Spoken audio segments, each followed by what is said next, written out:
Hello everyone and welcome to today's class. आज हम शारीरिक अक्षमताएं यानी फिजिकल डिसेबिलिटी के ऊपर बात करेंगे।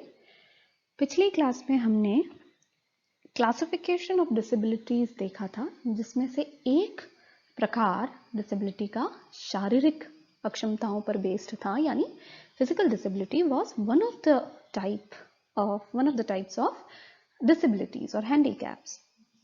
नाउ फिजिकल डिसेबिलिटी में एक सबसे महत्वपूर्ण बात ये होती है कि इसमें डाइवर्सिटी बहुत है, यानी फिजिकल डिसेबिलिटी की श्रेणी में बहुत विभिन्न प्रकार की अवस्थाएं जो हैं वो फॉल करती हैं। फॉर एग्जाम्पल, एक प्रकार की फिजिकल डिसेबिलिटी ऐसी हो सकती है जहां फिजिकल आपके किसी शारीरिक अंग के ऑपरेशन में कोई कमी हो, यानी आपके हाथ पांव आदि के सही संचालन में कोई कमी हो। दूसरी टाइप की फिजिकल डिसेबिलिटी होती है जिसमें आपकी फिजिकल वेलबींग यानी आपके स्वास्थ्य पर असर होता है, जैसे आपके हार्ट या फिर लंग्स आदि की ऑपरेशनैलिटी फंक्शनैलिटी में किसी किस्म का डिफेक्ट पाया जाए। So there are a variety of conditions that fall under this umbrella term of physical disabilities.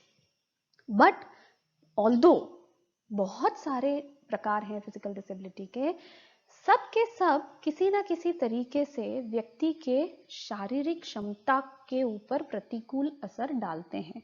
यानी फिजिकल फंक्शनिंग जो है, शारीरिक कार्य प्रणाली या शारीरिक सुचारू रूप से शारीरिक कार्य करने की जो तरीके हैं उसके ऊपर प्रतिकूल असर डालते हैं। फिजिकल फंक्शनिंग बेसिकली होता है एक्चुअल आपके मोटर मूवमेंट्स शरीर के और आपके इंटरनल ऑर्गन्स का ऑपरेशन। जब हम शारीरिक क्षमता की बात करते हैं या फिजिकल फंक्शनिंग की बात करते हैं तो हम बात कर रहे हैं आपके मोटर मूवमेंट्स की, मोटर डेवलपमेंट, मोटर कैपेसिटीज के ऊपर हम काफी डिस्कस कर चुके हैं पुरानी क्लासेस में। जो हमारे शरीर के हाथों पैरों के मूवमेंट्स, ट्रंक, नेक, फेस, आईज, इन सारे मूवमेंट्स को मिला के हम मोटर मूवमेंट्स का नाम लेते हैं। Fine motor movements, gross motor movements, इन सब के ऊपर हम डिस्कस कर चुके हैं। तो फिजिकल फंक्शनिंग बेसिकली रेफर करता है आपके एक्चुअल मोटर मूवमेंट्स के, शरीर के मोटर मूवमेंट्स पे, और आपके इंटरनल ऑर्गन्स किस तरीके से सही ढंग से ऑपरेट करते हैं। उन दोनों क्षमताओं को मिला के हम फिजिकल फंक्शनिंग की बात करते हैं। ऑल्दो फिजिकल फंक्शनिंग में डिफरेंसेस हैं, जब हम मोटर मूवमेंट एक अलग कैटेगरी हो जाती है, इंटरनल ऑर्गन्स की जो फंक्शनिंग है वो एक अलग कैटेगरी हो जाती है। इसलिए फिजिकल डिसेबिलिटी को हम दो श्रेणियों में या दो सब कैटेगरीज में डिवाइड कर देते हैं। पहला होता है फिजिकली इम्पेयरमेंट या फिजिकल इम्पेयरमेंट और दूसरा होता है हेल्थ इम्पेयरमेंट। तो जहां हम मोटर मूवमेंट्स की बात करते हैं, शरीर के बाहरी अंगों को सुचारू तरीके से चला पाना, चलने फिरने की शक्ति, आपकी किसी चीज को उठाने की शक्ति, वॉलंटरी मूवमेंट्स करने की शक्ति, ये सारी क्षमताएं यदि किसी तरीके से अफेक्ट हो रही हैं, नेगेटिवली अफेक्ट हो रही हैं, तो वो फिजिकल इम्पेयरमेंट की श्रेणी में आता है। और अगर कोई आपके शरीर में इलनेस है, कोई डिजीज है, इंटरनल ऑर्गन्स जो हैं वो ढंग से किसी तरीके से अपने पूरी क्षमता के अनुसार ऑपरेट नहीं कर पा रहे हैं, तो हम उसे हेल्थ इम्पेयरमेंट कहेंगे। तो ये दो सब कैटेगरीज हम फिजिकल डिसेबिलिटीज के अंदर आज पढ़ने वाले हैं। पहला फिजिकल इम्पेयरमेंट, जिसके अंदर बाहरी अंगों के सुचारू रूप से चलने पर यदि कोई नेगेटिव असर आता है तो हम उसे फिजिकल इम्पेयरमेंट कहेंगे। इंटरनल ऑर्गन्स यदि ढंग से फंक्शन नहीं कर पा रहे हैं तो हम उसे हेल्थ इम्पेयरमेंट कहेंगे। So let's start with the first sub category of physical disability, that is physical impairment. देखिए, ओवरऑल फिजिकल डिसेबिलिटी को, फिजिकल इम्पेयरमेंट को फिजिकली हैंडीकैप्ड भी बोला जाता है। ये बहुत सारी terminologies over the globe, across the globe use होती हैं, बट इन एनी केस आप कोई भी terminology, physically handicap, physical disable, कोई भी टर्मिनोलॉजी इम्पेयरमेंट यूज करें, इट विल ऑलवेज मीन कि ये आपके शारीरिक क्षमताओं में कमी दिखाता है, और दूसरा आपको कुछ ना कुछ स्पेशल सर्विसेज को रिक्वायर करने पर मजबूर करता है। आपको कुछ ना कुछ स्पेशल सिचुएशन, स्पेशल कंडीशंस चाहिए होती हैं। फिजिकल इम्पेयरमेंट में बहुत सारे टाइप्स या कैरेक्टरिस्टिक्स या बहुत सारी कंडीशंस आती हैं जिनके बारे में कुछ कंडीशंस के बारे में आज हम जानेंगे. Although there are numerous variations into the physical impairments and the conditions that arise from specific physical impairments in any individual. So the first one is cerebral palsy. Cerebral palsy basically brain damage की वजह से, चाहे वो cerebrum में हो या cerebellum में हो. Cerebrum and cerebellum are two one of the most significant parts of a brain, a person's brain. और सेरेब्रल पॉलिसी सेरेब्रम या सेरेबेलम में किसी भी प्रकार के डैमेज के कारण अराइज होने वाली, ब्रेन डैमेज के कारण अराइज होने वाली एक सिचुएशन, एक फिजिकल इम्पेयरमेंट है, जो कि जरूरी नहीं कि प्रोग्रेसिव हो, यानी जो सिचुएशन है वो आगे से आगे सीरियस होती जाए, बट आपके ग्रॉस और फाइन मोटर मूवमेंट्स को बहुत प्रतिकूल असर ये जो है डालती है. ग्रॉस मूवमेंट्स वो होते हैं जिसमें हम बड़े मूवमेंट्स करते हैं, चलना फिरना, कूदना, डांस करना, gymnastics etcetera. Fine motor movements are specific movements like writing, drawing, picking up things, सुई धागे को ऑपरेट करना, पेन, पेंसिल, कलर ब्रशेस को ऑपरेट करना. तो जो फाइनर मूवमेंट्स हैं और ग्रॉस मूवमेंट्स हैं, दोनों पर ही प्रतिकूल असर डालती हैं. और सेरेब्रल पॉलिसी के बहुत सारे टाइप्स हैं और ये इस बात पर निर्भर करते हैं कि ब्रेन डैमेज जो है वो कितना एक्सटेंसिव है और किस प्रकार के मोटर मूवमेंट्स जो हैं वो उन पर असर आया है. यानी अलग अलग मोटर मूवमेंट्स पर अगर असर है तो उस हिसाब से सेरेब्रल पॉलिसी के प्रकार चेंज हो जाते हैं. सेरेब्रल पॉलिसी जो है वो ब्रेन डैमेज की वजह से होती है और ये ब्रेन डैमेज अपने आप में या तो जन्म लेने से पूर्व यानी प्री नेटल स्टेज में कोई डैमेज हुआ है, इंट्रायूटेराइन इन्फेक्शंस हो या इंट्रायूटेराइन एबनॉर्मेलिटीज हो, अम्बिलिकल कॉर्ड के साथ आपकी कोई प्रॉब्लम है बच्चे के, तो ब्रेन डैमेज हो सकता है. हेरिडिटरी फैक्टर या आनुवांशिक कारणों के कारण सेरेब्रल पॉलिसी के चांसेस बहुत कम होते हैं, परंतु पेरीनेटल फैक्टर्स जैसे कि जन्मते समय बच्चा या तो बहुत प्रीमेच्योर बर्थ हो जाए, समय से पहले जन्म ले ले, या फिर जन्म के समय बच्चे में किसी किस्म का श्वसन तंत्र संबंधी फेलियर हो जाए, तो उसमें भी ब्रेन डैमेज होने का खतरा रहता है और सेरेब्रल पॉलिसी जैसी सिचुएशन आने का रिस्क रहता है. पोस्टनेटल यानी जन्म के बाद कौन से फैक्टर्स हैं? एक्सीडेंट्स, फिजिकल ट्रॉमा यानी हेड को या ब्रेन को कोई डैमेज करता हुआ ट्रॉमा हो या कोई एक्सीडेंट हो, इन्फेक्शंस जैसे मेनिंजाइटिस हो, तो उस केस में भी सेरेब्रल पॉलिसी बच्चे को होने के रिस्क रहते हैं. जहां तक टाइप्स की बात है तो बहुत ही ब्रीफली हम इसके टाइप्स देखते हैं. पहला है स्पास्टिक. स्पास्टिक सेरेब्रल पॉलिसी को अगर आप आइडेंटिफाई करना चाहते हैं तो इस बात से करें कि जो मसल टोन है, यानी व्यक्ति की मसल्स जो हैं उनमें एक खिंचाव हमेशा रहता है जिससे कि वो चीजों को पकड़ पाता है, मूवमेंट्स कर पाता है. अगर आपकी मसल्स पूरी ढीली रहेंगी, एकदम ढीली पड़ी रहेंगी, तो आप कोई भी मूवमेंट नहीं कर पाएंगे. So normally there is a muscle tone, यानी there is some stretch in your muscles which is normal. but अगर ये मसल टोन नॉर्मल से ज्यादा हो जाए, जो मसल्स के अंदर की जो स्ट्रेच है, जो खिंचाव है वो बहुत ज्यादा हो जाए, तो उस केस में व्यक्ति की सिचुएशन अराइज होती है जिसे हम कहते हैं स्पास्टिक सेरेब्रल पॉलिसी, जहां मसल्स बहुत ज्यादा टाइट हो जाती हैं और कोई भी वॉलंटरी मूवमेंट वो व्यक्ति नहीं कर पाता. वॉलंटरी मूवमेंट यानी आप एक ग्लास उठाना चाहते हैं या पेन उठाना चाहते हैं, तो ये वॉलंटरी मूवमेंट्स हैं, आप कोशिश करके इन मूवमेंट्स को कर रहे हैं. इनवॉलंटरी मूवमेंट्स वो होते हैं जैसे आपके दिल का धड़कना, खाने का पचना, सांस लेना. आप अपने शरीर को इंस्ट्रक्ट नहीं कर रहे हैं दिल धड़काने के लिए, सांस लेने के लिए, हार्मोन सिक्रीट होने के लिए, खाना पचाने के लिए, स्वतः ही होने वाली घटनाएं हैं. परंतु जो चीजें आप अपनी बॉडी को डायरेक्ट करते हैं, if you have to pick up a glass और अ पेन और you have to type on a laptop, ये voluntary movement spastic cerebral palsy में मसल टोन के बहुत ज्यादा इंक्रीज हो जाने की वजह से अराइज होता है. सेकेंड टाइप है एथेटॉइड. एथेटॉइड जो है ऐसी सिचुएशन है जिसमें आपके हाथ पांव आपके कंट्रोल के बाहर मूव करना शुरू कर देते हैं. कुछ लोगों में आपने देखा होगा कि अनचाहे ही हाथ अचानक हाथों के मूवमेंट्स हो जाते हैं, पैरों के मूवमेंट्स हो जाते हैं, या वो अपने सर को या सर को झटकना शुरू कर देते हैं, वो उनके कंट्रोल में नहीं होता। तो खासकर हाथों पैरों के इनवॉलंटरी मूवमेंट्स जो है वो एथेटॉइड टाइप में देखे जाते हैं, और यहाँ पर जो है मसल्स जो है वो अपने स्ट्रेच को, मसल टोन को अचानक टाइट कर लेती हैं और अचानक लूज कर देती हैं। यानी द मसल टोन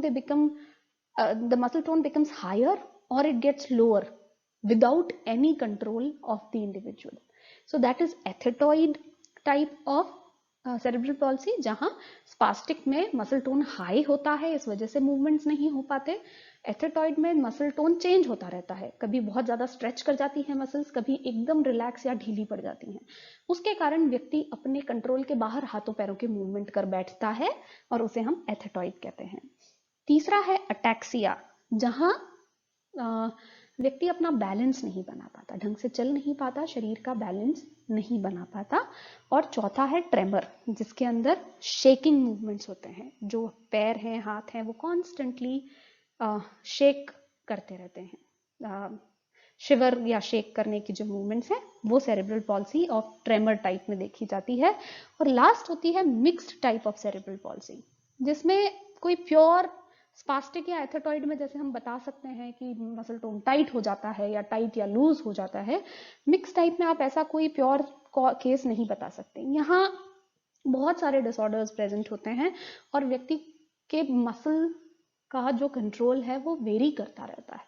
सो इसलिए उसे हम mixed type of cerebral palsy कहते हैं। बॉटम लाइन ये है, जब हम टाइप्स ऑफ सेरेब्रल पॉल्सी देखते हैं, कि ये पूरा आपके मसल टोन पर बेस्ड होता है। आपकी मसल्स का नॉर्मल टोन से ज्यादा है या फिर स्ट्रेच लो है, उस पर डिपेंड करेगा कि किस किस्म की सेरेब्रल पॉल्सी से व्यक्ति ग्रसित है। इसके अलावा रिलेटेड सिम्टम्स होते हैं सिवियरिटी के आधार पर, कि अगर माइल्ड सेरेब्रल पॉल्सी है तो छोटे मोटे मोटर मूवमेंट्स जो है वो व्यक्ति नहीं कर पाता।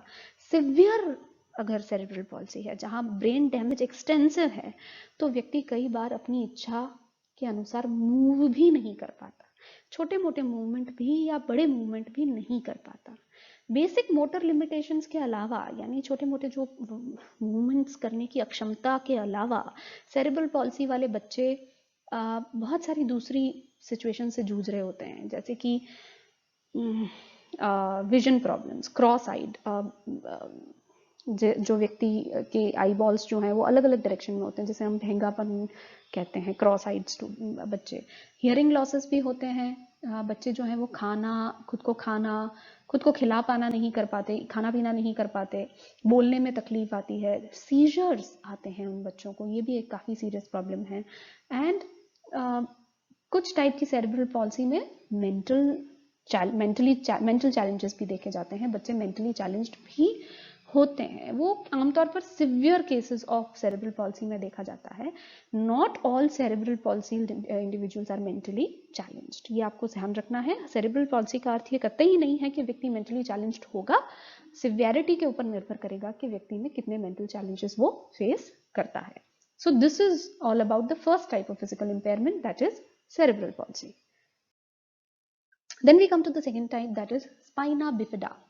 Spina bifida एक congenital disorder है। congenital disorder यानी आपकी जेनेटिक्स और जन्म से पूर्व ही माता के गर्भ में ही बच्चे को ये समस्याएं हो जाती हैं। इसमें जो शिशु की या भ्रूण की जो स्पाइनल कॉर्ड है, रीढ़ की हड्डी है, उनके बोन्स जो हैं वो नॉर्मली क्लोज होती हैं, बट इस केस में they don't close, they don't grow together, और इस वजह से बच्चे की स्पाइनल कॉर्ड पे एक सैक यानी एक थैलीनुमा स्ट्रक्चर बन जाता है, शरीर के बाहर प्रोट्रूड करता हुआ। इस थैलीनुमा स्ट्रक्चर में बच्चे की स्पाइनल कॉर्ड जो है वो भी बाहर रहती है, यानी जहां हड्डियों से उस स्पाइनल कॉर्ड को क्लोज हो जाना चाहिए था, वहीं वो हड्डियां क्लोज नहीं हो पाती, जैसा कि इस पिक्चर में दिख रहा है, और स्पाइनल कॉर्ड उस थैली में जो है वो बाहर आ जाती है।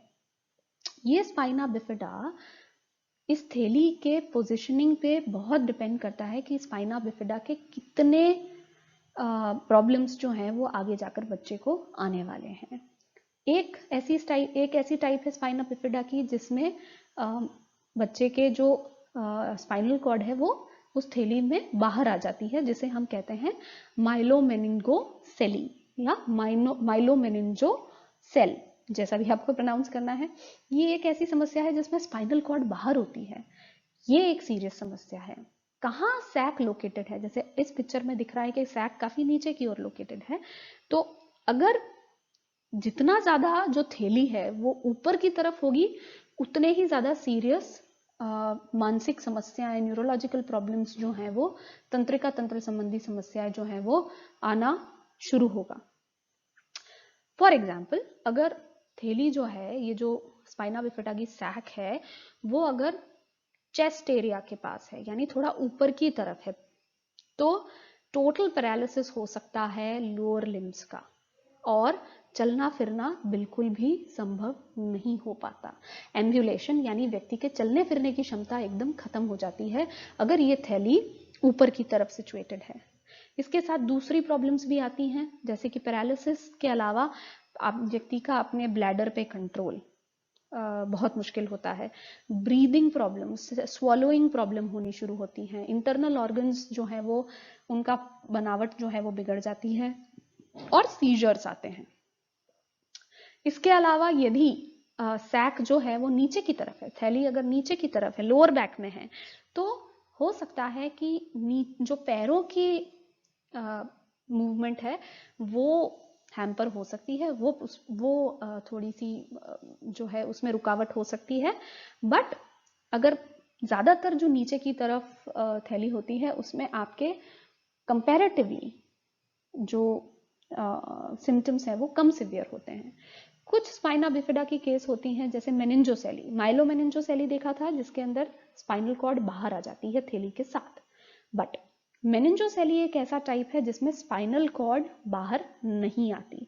इस केस में कोई भी न्यूरोलॉजिकल प्रॉब्लम्स जो है वो नहीं देखी जाती। तो स्पाइना बिफिडा की जो सिवियरिटी है वो स्पाइनल कॉर्ड के प्रोट्रूजन पे भी डिपेंड करती है, और जो सैक है उसके प्लेसमेंट पे, उसके लोकेशन पे भी निर्भर करती हैं। Now we have the third type of physical impairment, that is musculoskeletal disorders. Musculoskeletal disorder basically spine के अलाइनमेंट, आपकी रीढ़ की हड्डी के अलाइनमेंट के ऊपर डिपेंड करता है। एज अ रूल 3 डिसऑर्डर्स जो हैं वो स्पाइन के अलाइनमेंट में छेड़छाड़ी अगर होती है, स्पाइन का अलाइनमेंट अगर गलत होता है, या उसमें किसी किस्म की डिसेबिलिटी होती है, किसी किस्म का फॉर्मेशन प्रॉब्लम होती है, तो उस केस में आपको प्रॉब्लम्स आ सकती हैं।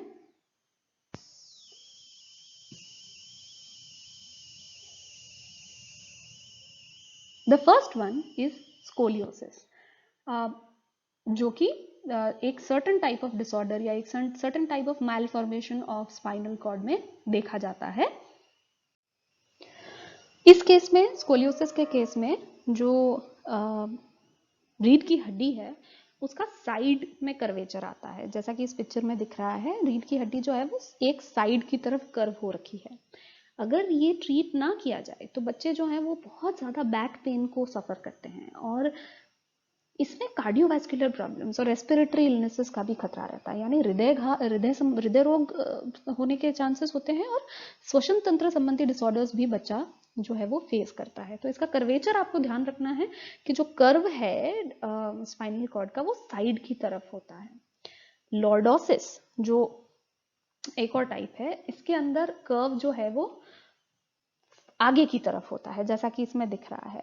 लॉर्डोसिस अगर आपको याद रखना है तो आप लॉर्ड से याद रख सकते हैं। लॉर्ड यानी कोई बहुत ही ऊंचे पदवी का इंसान जो हमेशा ऐसे छाती तान के खड़ा रहता है।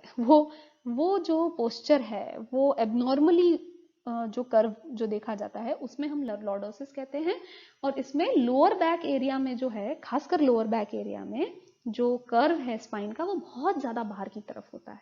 बाहर की तरफ मतलब आपके स्टमक की तरफ होगा। Inward curvature of the spine भी इसे कहा जाता है।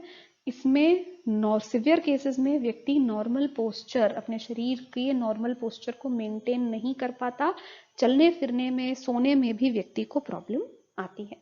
और तीसरा है काइफोसिस। काइफोसिस में उल्टा है, कर्व जो है चेस्ट एरिया में बैकवर्ड कर्व देखा जाता है, जिसकी वजह से व्यक्ति के शोल्डर्स जो है वो राउंडेड हो जाते हैं।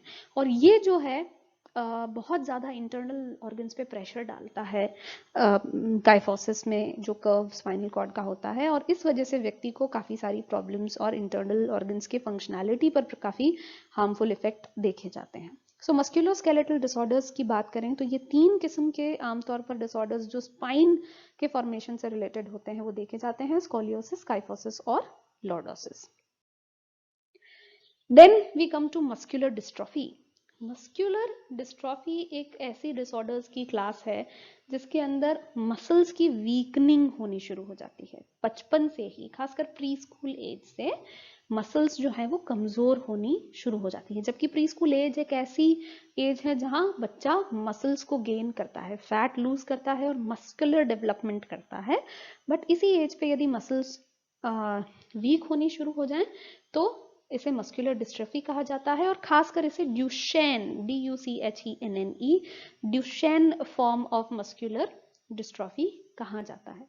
ये प्री स्कूल ईयर्स में शुरुआत होती है इसकी मसल वीकनेस के साथ, खासकर लोअर लेग्स में, पैरों के निचले हिस्से में वीकनेस के साथ ये डिस्ट्रॉफी शुरू होती है। धीरे धीरे ये वीकनेस प्रोग्रेस करती है ऊपर की तरफ, ऊपर की मसल्स, शरीर के ऊपरी अंगों के मसल्स में, और धीरे धीरे व्यक्ति अपने पहले 10 सालों में, बच्चा अपने फर्स्ट 10 ईयर्स, 10th बर्थडे आते आते व्हील चेयर पर आ जाता है, क्योंकि उसे चलने फिरने में भी समस्या आने लगती है। व्यक्ति के पोस्चर को और शरीर के वजन को बेयर करने के लिए उसके मसल्स का स्ट्रांग होना बहुत जरूरी है, और इस कमी के चलते व्यक्ति अपने नॉर्मल चलने फिरने की प्रक्रिया भी नहीं कर पाता। अडोलेसेंट ईयर्स में, किशोरावस्था आते आते काफ़ी ज़्यादा सिवियर थकान, मसल की वीकनेस बहुत सिवियर फॉर्म ले लेती है। अभी तक इसका कोई क्योर या थेरेपी नहीं समझ में आया है। धीरे धीरे कार्डियोवैस्कुलर या हृदयघात या रेस्पिरेटरी फेलियर के चलते बच्चे की कम उम्र में ही मृत्यु हो जाती है, क्योंकि हार्ट और रेस्पिरेटरी सिस्टम सारे हमारे मसल्स से बने हैं, और जब वीकनेसेस इन इंटरनल ऑर्गन्स तक पहुंच जाती है तो वे सुचारू रूप से कार्य नहीं कर पाते और बच्चे की मृत्यु में परिणित होते हैं। Then we have seizure disorders. Seizures को अगर आप समझें तो मिर्गी के दौरे पड़ना, ये एक सीजर की कैटेगरी में ही आता है। तो सीजर को जो ताने कहना, दौरे पड़ना, ये जो है वो सीजर्स की कैटेगरी में आता है। काफी सारे डिसऑर्डर्स हैं, बट एपिलेप्सी जो है, मिर्गी के दौरे, ये सबसे ज्यादा वाइडली नोन डिसऑर्डर है which falls into the category of seizures. कुछ इंडिविजुअल्स या कुछ लोग जो इससे ग्रसित होते हैं वो धीरे धीरे अपना सारा वॉलंटरी मोटर कंट्रोल खो देते हैं। अगर खड़े हैं तो जमीन पे गिर जाएंगे, अगर बैठे हैं तो लुढ़क जाएंगे, अपने शरीर के ऊपर कंट्रोल, खासकर मोटर मूवमेंट्स के ऊपर कंट्रोल जो है वो लूज कर जाते हैं। बट सबके साथ ऐसा नहीं होता। सीजर डिसऑर्डर्स में कई लोगों के लिए बहुत ही ब्रीफ एक इवेंट होता है। जब सीजर उन्हें आता है, वो अपनी होशो हवास बहुत थोड़े से कुछ सेकंड्स के लिए खोते हैं और फिर दोबारा नॉर्मलाइज हो जाते हैं। So the severity varies.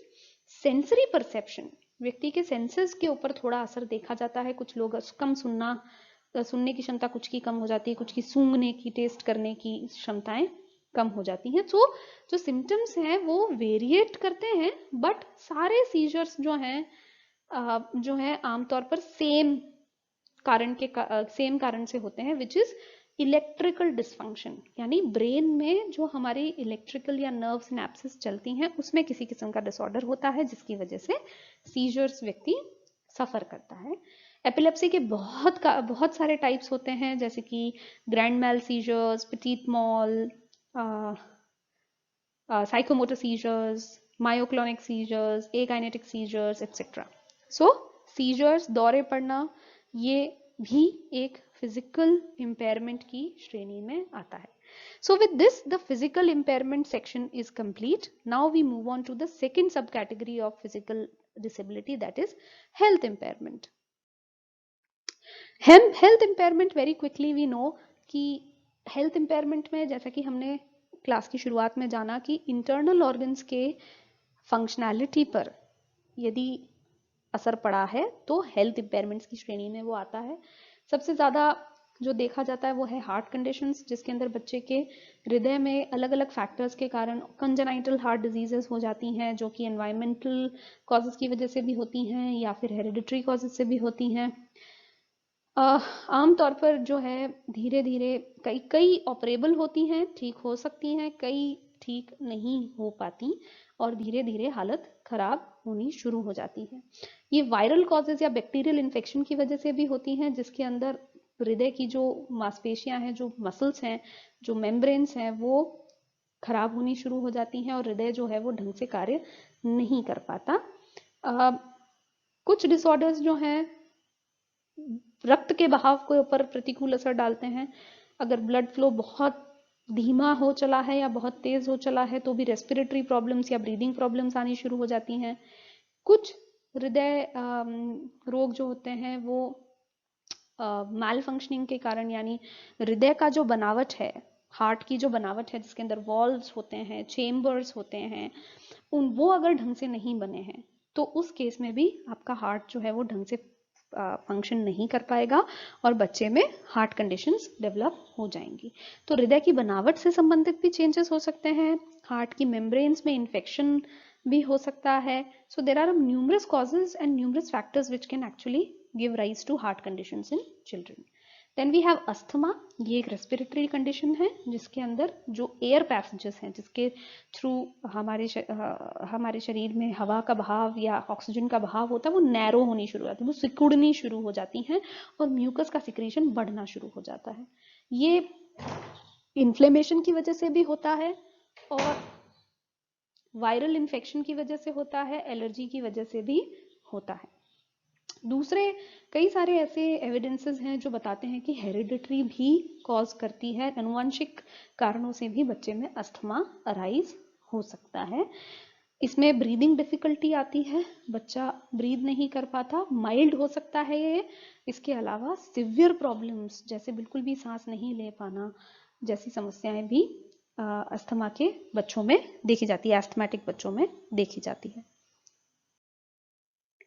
Then the third type of health impairment is cancer. Leukemia and lymphomas are two major categories, yeah, two most prevalent categories of cancer that we see in children. But we'll have to realize कि ऐसे बहुत सारे cancers हैं जो which are on the rise today, जिनकी prevalence जो है वो बढ़ती जा रही है. So leukemia, lymphomas, though are two most common types of cancers in children, there are numerous types of cancers जिनकी prevalence बच्चों में बढ़ती जा रही है। And the fourth and the last one is juvenile rheumatoid arthritis.